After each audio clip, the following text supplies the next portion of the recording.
जय हिंद। फार्मा का पाठशाला में आप सभी का स्वागत है। मैं हूं आपका एजुकेटर डब्लू कुमार। आज हम लोग मानव कंकाल तंत्र यानी कि ह्यूमन स्केलेटल सिस्टम के बारे में समझने वाले हैं कि आखिर ह्यूमन स्केलेटल सिस्टम होता क्या है, इसमें स्टडी क्या करेंगे। तो डिवीजन ऑफ स्केलेटल सिस्टम यानी कि स्केलेटल सिस्टम को किस प्रकार बांटा गया है और हमारे स्केलेटल सिस्टम में कितने तरह का बोन होते हैं, सारा कुछ देखेंगे आज के वीडियो में। तो आइए शुरू करते हैं। सबसे पहले बात किया जाए कि आखिर स्केलेटल सिस्टम होता क्या है। तो स्केलेटल सिस्टम हमारे बॉडी का इंटरनल फ्रेमवर्क है, ठीक है ना, जिसपे कि हमारा बॉडी खड़ा होता है। जैसे कि समझ लीजिए एक घर बना है, तो घर बनता है तो घर के बाहर से आपका प्लस्तरा रहता है, दीवार रहता है, समथिंग रहता है, लेकिन अंदर में क्या रहता है, प्रॉपर क्या रहता है, आपका पिलर रहता है जिसपे आपका दीवार खड़ा रहता है। तो उसी तरह जो भी ह्यूमंस है, ह्यूमंस के अंदर में प्रॉपर एक पिलर है जिसी को हम लोग क्या नाम दे रहे हैं, स्केलेटन सिस्टम। यानी कि बोन का एक ढांचा है जिसके ऊपर आपका मांस चढ़ा रहता है, जिससे कि हमारा एक शकल सूरत प्रॉपर वे में प्रकट होता है। अब स्केलेटल सिस्टम करता क्या है, तो हमें प्रोवाइड करता है support, structure, protection and movement में हेल्प करवाता है। मीन्स कि हमें खड़ा रहने में मदद करता है, हमारे इंटरनल ऑर्गन्स को प्रॉपर प्रोटेक्शन करता है और हमें मूवमेंट में, चलने घूमने फिरने में हेल्प करता है। अगर बात किया जाए अडल्ट में, किसमें, अडल्ट ह्यूमन में, मीन्स कि युवा पर्सन में, तो उसमें कितना बोन्स रहते हैं, 206 बोन्स रहते हैं। मीन्स कि एक युवा पर्सन में उसके स्केलेटल सिस्टम में टोटल बोन्स की संख्या कितनी होती है, 206 होती है। इसके साथ साथ क्या होता है, आपका कार्टिलेज होता है, लिगामेंट्स होते हैं एंड टेंडन्स होते हैं। ये भी स्केलेटल सिस्टम के ही पार्ट है। इसको हम आगे समझते हैं। अब स्केलेटल सिस्टम के फंक्शन की बात करते हैं, तो सबसे पहले क्या मिलता है हमें, सपोर्ट। स्केलेटल सिस्टम हमें प्रॉपर सपोर्ट प्रदान करता है। कैसे प्रदान करता है, तो जो हमारा स्केलेटल सिस्टम है ये बहुत ही रिजिड टाइप का फ्रेमवर्क है। रिजिड मतलब कि बहुत ही हार्ड टाइप का फ्रेमवर्क है, जिसके चलते एक प्रॉपर सारे बॉडी के ऑर्गन्स को हमें सपोर्ट मिलता है। नेक्स्ट की अगर बात किया जाए तो स्ट्रक्चर, तो ये रिजिड फ्रेमवर्क होने के कारण एक हमें फिक्स्ड स्ट्रक्चर देखने के लिए मिलता है, क्योंकि इस रिजिड फ्रेमवर्क के ऊपर ही मसल्स का क्या रहता है, कवरिंग रहता है, जिसके चलते एक फिक्स तरह का शेप देखने के लिए मिलता है। नेक्स्ट के बात किया जाए तो हमें प्रोटेक्शन करता है। जैसे कि समझिए ये बच्चा साइकिल चलाते हुए गिर गया, तो इससे चोट लगी होगी, मानते हैं कि सर में चोट लगा, तो सर में चोट लगा तो बाहर में ऊपर से स्कल होगा, ठीक है ना, ब्रेन का कवर होगा, जिसे ब्रेन का हेलमेट भी बोलते हैं, जिसके चलते ये चोट अंदर के ब्रेन तक नहीं पहुंचा होगा। जिसके कि क्या हो गया कि हम माइनर इंजरी में सुरक्षित रह गए, मीन्स कि अंदर के इंटरनल ऑर्गन क्या रह गया, आपका सुरक्षित रह गया। जैसे कि बात किया जाए इस डायग्राम में, देखिए इसके अंदर इस रीजन में क्या, थोरेसिक रीजन में क्या होता है, आपका लीवर होता है, किडनी होता है, लंग्स होता है, ठीक है। तो इसमें अगर थोड़ा मोड़ा चोट भी लगता है तो हमें कोई परेशानी नहीं होगी, क्योंकि ऊपर का जो बोन है उस चोट को झेल लेगा और अंदर ऑर्गन्स तक जाने से रोक देगा। इस तरीके से हमें प्रोटेक्शन भी मिल रही है। नेक्स्ट बात करते हैं, तो हमें स्केलेटल सिस्टम मूवमेंट में हेल्प करता है। मूवमेंट में किस प्रकार हेल्प करता है, क्योंकि स्केलेटल सिस्टम में प्रॉपर बोन होते हैं और बोन्स के ऊपर मसल्स का कवर होता है, ठीक है ना, जो कि हमें मूव करवाने में प्रॉपर हेल्प करता है। तो हमें मूवमेंट में भी हेल्प करता है। अगला हम देखते हैं स्टोरेज में, तो जो हमारी बोन्स होती है अंदर में से खोखली होती है। ये जो हमारी बोन्स है अंदर से खोखली होती है, जिसके अंदर क्या होता है, बहुत सारा कैल्शियम एंड मिनरल से सब भरा होता है। तो जब हमें बॉडी में एक्स्ट्रा कैल्शियम की जरूरत होती है या एक्स्ट्रा कैल्शियम आ जाती है, तो उसका डिपोजिशन कहाँ पे हो जाता है, इस बोन्स के अंदर हो जाता है। और जब हमारे बॉडी को जरूरत होती है तो यहाँ से बाहर निकल के और बॉडी में प्रॉपर सर्कुलेट होता है। तो इस तरह से हमारा स्टोरेज का भी काम करता है। अब समझिए नेक्स्ट है ब्लड सेल प्रोडक्शन। तो जो भी हमारे बॉडी में लॉन्ग बोन है, खास करके जैसे कि जांग की बोन की बात करते हैं, तो जो जांग की बोन है वो क्या करता है कि हमारे इस जांग की बोन में अंदर खोखला स्ट्रक्चर होता है, जिसके अंदर ब्लड बनाने वाले सेल होते हैं, जिसको इरिथ्रोपोइटिक सेल बोलते हैं, और वो हमारा ब्लड सेल बनाता है, यानी कि आरबीसी बनाने का काम करता है।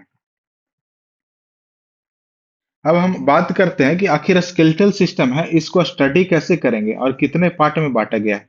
तो समझिए हमारा जो स्केलेटल सिस्टम है उसको दो मेन पार्ट में बांटा गया है।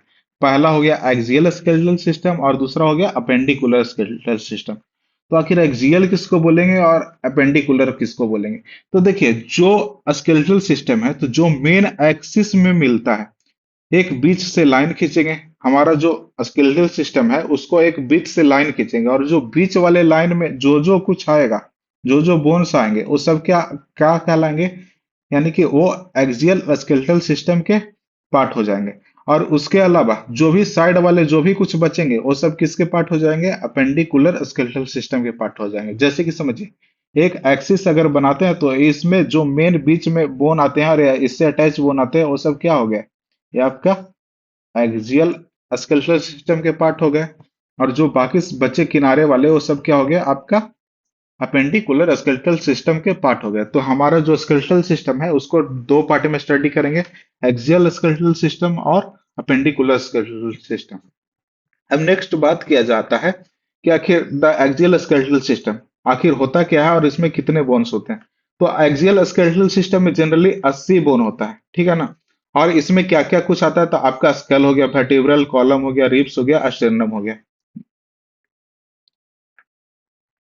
ये आपका क्या हो गया? स्केल्स हो गया, वर्टिब्रल कॉलम्स हो गया, ये आगे ये रिब्स हो गया, और ये जो बीच में फ्लैट सा बोन है, ये आपका स्टेर्नम हो गया, जिसको हम आगे प्रॉपर अच्छे से ढंग से देखेंगे।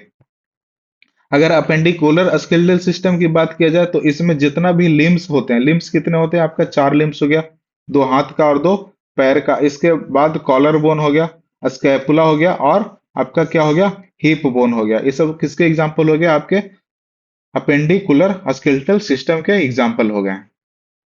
हम पहले बताए थे कि स्केलेटल सिस्टम में बोन्स के अलावा क्या कुछ पाया जाता है? कार्टिलेज पाया जाता है, लिगामेंट्स पाया जाता है, एंड टेंडम्स पाए जाते हैं, जिसको हम प्रॉपर स्टडी करते हैं कि आखिर ये होता क्या है। तो देखिए, ये आपका पैर का ज्वाइंट्स दिखाया गया है। तो पैर के ज्वाइंट्स में ये हमें दिखाया गया है क्या? ये आपका मसल्स हो गया, और ये आपका बोन्स हो गया, और यहाँ पे क्या दिख रहा है? आपका टेंडम्स दिख रहा है। इस बोन्स के जस्ट टॉप पे क्या दिख रहा है? आपका कार्टिलेज दिख रहा है, और इधर साइड से क्या आपका दिख रहा है? लिगामेंट दिख रहा है। मीन्स के देखिए, ये आपका क्या हो गया? टेंडम हो गया, ये आपका क्या हो गया? कार्टिलेज हो गया, और लिगामेंट। तो आखिर तीनों होता क्या है और तीनों में अंतर क्या है, जो हम आगे देखते हैं। अब हम समझते हैं कि कार्टिलेज, टेंडन्स एंड लिगामेंट्स में डिफरेंस क्या होता है। तो सबसे पहले कार्टिलेज की बात करते हैं। तो ये बहुत ही टफ टाइप का होता है। टफ मतलब कि बहुत ही कठोर होगा, ये जल्दी टूटेगा नहीं, और फ्लेक्सिबल होगा। जैसे कि आपका क्या हो गया? पेड़ की डालियां होते हैं, वो फ्लेक्सिबल होता है। जैसे कि रबर हो गया, आपका क्या होता है? फ्लेक्सिबल होता है। मीन्स कि फोर्स लगाने पे उसका शेप चेंज हो जाता है, लेकिन जैसे ही फोर्स लगाना बंद करते हो, वो नॉर्मल कंडीशन में आ जाता है। इस तरह की चीजों को क्या बोलते हैं? फ्लेक्सिबल बोलते हैं। और ये आपका जो बॉन्ड्स होते हैं, इसके कहाँ पे पाया जाता है? टिप पे पाया जाता है। टिप मीन्स कि एंड पॉइंट पे पाया जाता है, जो व्हाइट कलर का देखने में होता है। ठीक है, जैसे कि आप चिकन खाए होंगे तो ये जो लेग पीस होगा, उसके ऊपर में एक व्हाइट कलर का कवर होगा, वही आपका क्या होता है? कार्टिलेज होता है। और ये जनरली क्या करता है कि जो लॉन्ग्स बोन होते हैं या बोन होते हैं, उसको कुशन प्रदान करने का काम करता है। कुशन मीन्स कि तकिए का काम करता है, जिसके चलते क्या होता है कि जब लॉन्ग बोन मोशन करे तो इसमें क्या होता है कि घर्षण के कारण वो खराब नहीं हो। अगर टेंडन्स की बात की जाए तो जनरली टेंडन्स हमारे बॉडी में क्या करता है? टेंडन्स हमारे बॉडी में बोन से मसल्स को जोड़ने का काम करता है। ये बहुत ही हार्ड तरह का होता है, तगड़ा टाइप का होता है, और नॉन इलास्टिक होता है। मीन्स कि रबर की तरह खींचने पे खींचा नहीं जा सकता है, फ्लेक्सिबल नहीं होता है। ठीक है। और इसका अगर शेप की बात किया जाए तो अलग अलग पोजीशन पे, अलग अलग जगह पे अलग अलग इसका शेप होता है। ठीक है, शेप एंड साइज होता है। अगर और इसकी बात किया जाए तो देखने में जनरली कैसा दिखता है? आपका एंकर के जैसा दिखता है। कैसा दिखता है? एंकर के जैसा। जो नॉब को रोकने के लिए ऐसा लंगर नहीं डालते हैं, तो उसके जो नीचे में जो पार्ट होता है, उसी को एंकर बोलते हैं। तो कुछ उसी तरह का दिखता है। अब लिगामेंट्स की बात किया जाए तो लिगामेंट्स क्या हो गया? तो ये बोन से बोन को जोड़ने का काम करता है। और ये किस तरह का होता है? तो इलास्टिक नेचर का होता है। मीन्स कि ये खींचने पे खींचा सकता है, इसमें तन्यता होती है, जैसे कि आपका रबर। और ये क्या होता है? स्टेबलाइज होता है। ठीक है। अब मेड ऑफ मेनी फाइबर्स, ये नॉर्मली एक फाइबर से मिलकर नहीं बना होता है, ये पतला पतला बहुत सारे ऐसे फाइबर्स का गुच्छा से मिलके बना होता है, और ये बहुत ही स्ट्रॉन्ग टाइप का होता है। ठीक है, फिर से समझ लीजिए। जैसे कि ये देखिए, ये आपका मसल्स हो गया, ये बोन हो गया, और इसको जोड़ कौन रहा है? आपका टेंडन्स। यानी कि मसल से बोन जोड़ने का काम कौन करता है? टेंडन। ये जो लिगामेंट्स है, दो बोन है उसको अंदर में ऐसे कनेक्ट कर रहा है, कौन सा? लिगामेंट। और ये जो बोन्स है लंबा सा, इसके टिप पे कौन हो गया आपका? कार्टिलेज हो गया। बोन की टाइप की बात किया जाए तो हमारे बॉडी में प्रॉपर 4 टाइप का बोन पाया जाता है। सबसे पहले बात करते हैं किसका? लॉन्ग बोन की। तो ये हमारा जनरली आर्म में पाया जाता है और लेग में पाया जाता है, ठीक है ना। आर्म में कौन सा? देखिए यहाँ से लेके यहाँ तक, इस पार्ट में क्या हो गया आपका?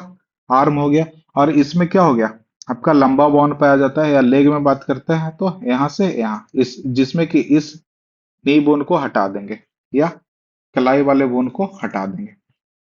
अगर शॉर्ट बोन की बात किया जाए तो शॉर्ट बोन में क्या हो गया?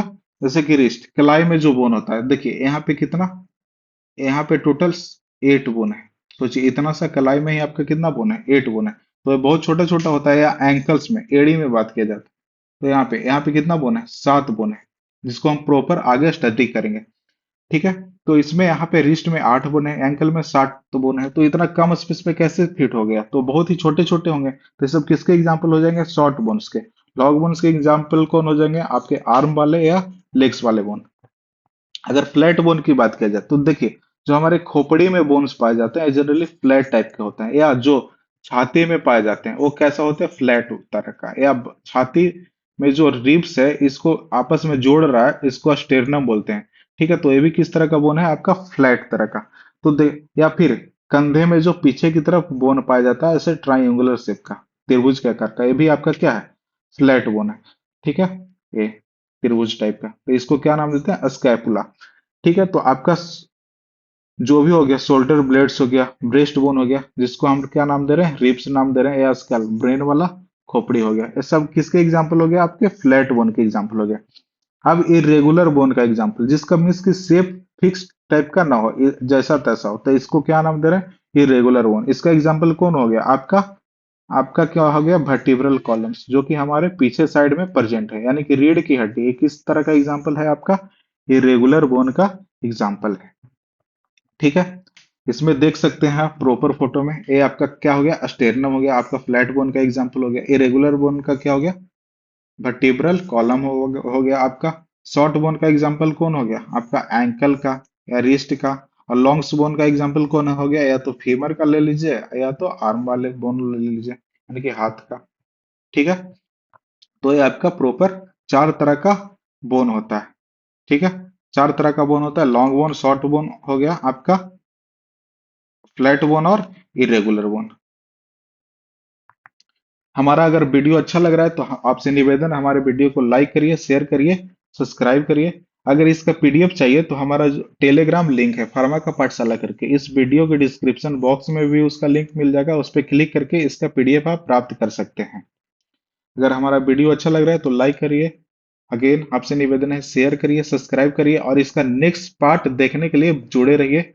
आपका बहुत बहुत धन्यवाद। इसका नेक्स्ट पार्ट बहुत ही जल्द आएगा, जिसमें कि हम एक्सियल एंड अपेंडिकुलर बोन्स के बारे में चर्चा करेंगे।